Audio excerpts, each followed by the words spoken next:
They're boring, they're complicated, and they are so many pages.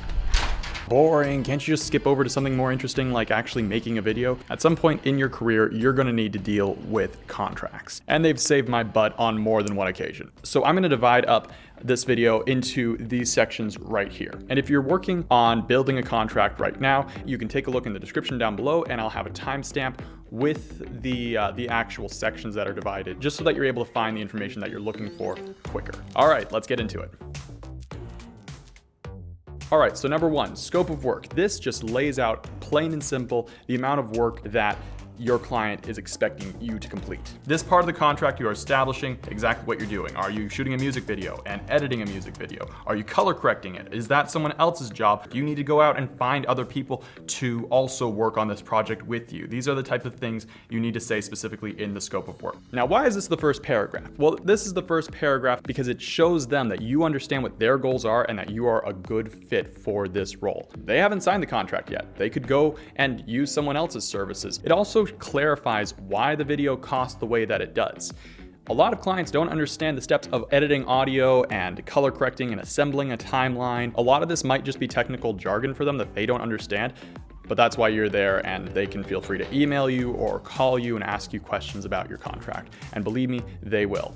And you might just think, hey, why can't I just use, basic dialogue and talk back and forth? And I can remember what they said, they can remember what I said. The problem is that that doesn't work.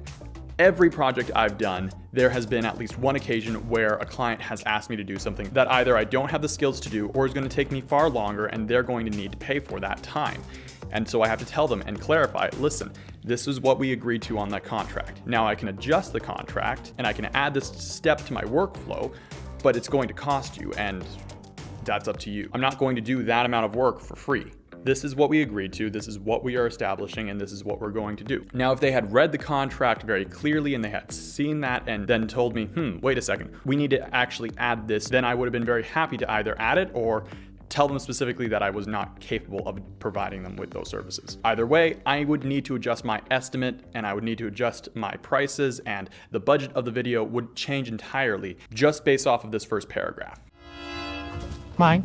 All right, now we're getting into ownership of the work. This clarifies what they will be using the video for. Are they using it for personal uses or commercial uses? What do they own? Do they own the rights to all of the footage and everything that is included in the process of shooting the video? Or do they just own the video itself? Do they own a video that has a watermark on it, or is it a copy-free version? Sale of the footage/video is not allowed without prior written permission from the freelancer. There are people out there that will take advantage of you and the services that you provide. There are lots of people who might have a product or see something that they really like. They'll have you make the video for a fraction of what they are going to sell it for. I'm not okay with that because I worked hard to make that video, and if I could just sell it to that company directly, then I could be getting that money without this third-party person getting involved in the mix. This person does not add value to me and it doesn't add value to the company. So I have it very clearly in my contract that you cannot sell the videos.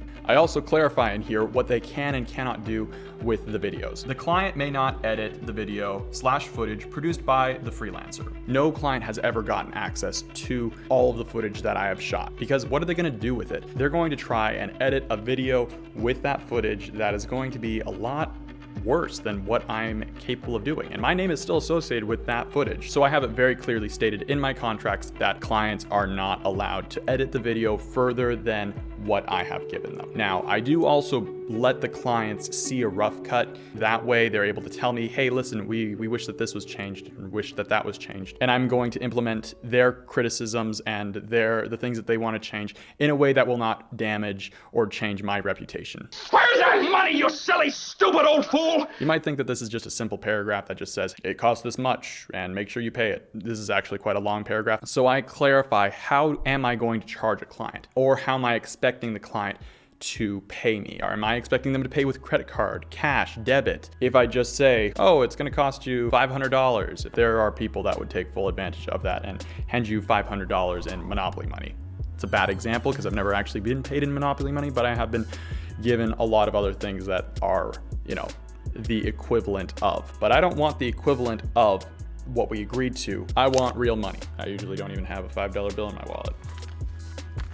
You also need to clarify when the payment is due and what are the consequences if they don't pay or if they pay really late. So I did some videos in the past where I just kind of waited for the client to pay, and I would email them and they'd be like, yes, we're on it right away. We'll get you that money very, very soon. And very, very soon was not specific enough. Okay, let me just put it that way. Always give your client a due date of when you need to get paid. Payment is due 15 days of the invoice date. That's the date that the invoice was created. Any amount not received by this due date will collect an interest at 5% per month. This is just incentive to make sure that your client will pay you on the due date that they have established. And if they haven't, well, you get a little bit of extra. Usually this helps the client to pay what I've charged them a lot faster. I also want to be reimbursed for anything such as hard drives. If I have to go to multiple meetings or if I have to drive all the way out to Montreal, I expect that I'm not paying for that gas. Plane tickets, motel rooms, if I need to rent gear for the shoot, I don't want to be the one that pays for that gear. So if you're expecting me to go out and shoot with a Canon C200 or a Red Epic or hire Steven Spielberg, I'd be very, very happy to do that, but you're paying for it. These expenses are with the consent of the client. I'm not just gonna say, let me stay out at a 5-star motel and I'll rent an area Alexa and I'll go and drive to Texas and back. When I send them the invoice and it costs them about $3 million, they're not gonna be very happy with me and I probably won't get hired again. As a matter of fact, they'll probably sue me.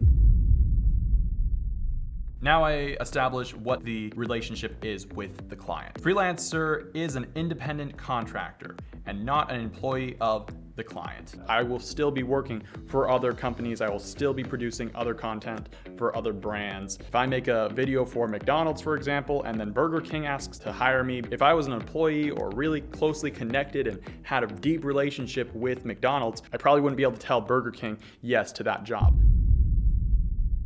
Have you ever heard the expression that the customer is always right? Most places that applies. In our industry, it also applies. But still, there are things that a client may very well want that are outdated, and you're specialized in this field. You know what is the right move, and you need to take your judgment so that the video is able to succeed and both parties are happy. They can give their input, they can give their suggestions, and that's really helpful. But at the end of the day, I have practiced my craft, I know it well, so I'm the one that's gonna be calling the shots.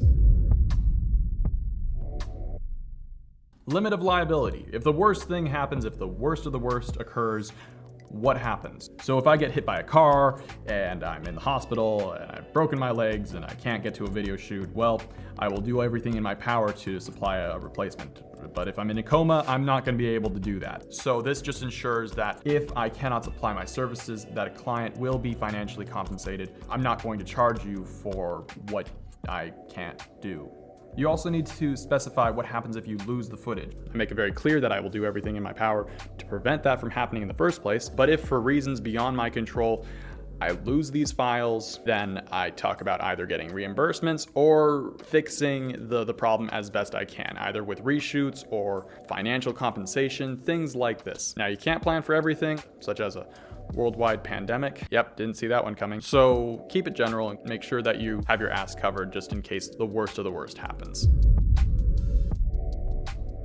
I also have written here what happens if the client terminates the project. If I'm doing a wedding and the wedding is suddenly canceled, what happens? If a video takes me 31 hours and I'm at hour 30 and you say, we're done, no more, fine, I'm not going to be submitting you a video because I didn't get a chance to complete it. However, I still need to be compensated for all of those hours that I have worked. Let's just say that this company that you're working for does not seem legit. It could be a pyramid scheme. This is clarifying that you're able to get out of this contract and who gets what if one of you drops out.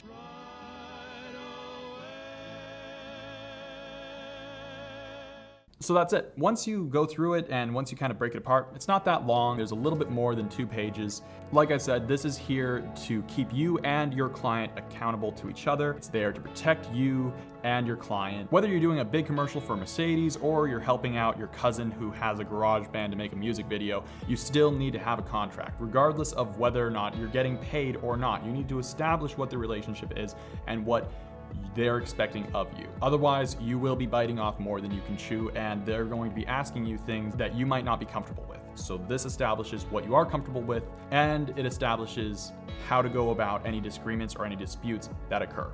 Now, what really stinks about contracts they really don't go as planned. You're going to go through the work of writing or editing a contract and having it look really great and having it be presented to them, and take the time, give them the phone calls and answer their questions and go through the process. And a lot of times, no one signs the contract and you don't get the money, you don't get the work. But my policy is that I don't do any job unless you sign a contract. That's what the contract is there for, so that we're able to have a mutual agreement and that you're able to understand exactly what my responsibility is.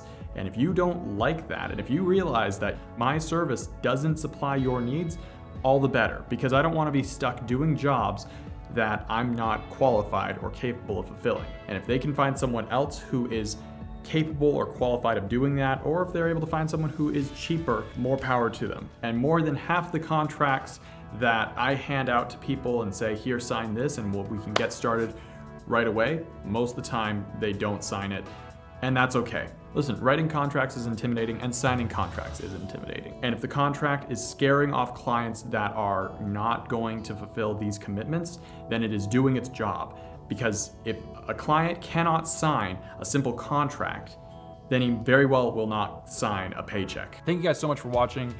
Feel free to let me know in the comments down below of any horror stories of times where you signed a bad contract. Go ahead and like the video, subscribe if you haven't, do all that jazz, and I will see you next time.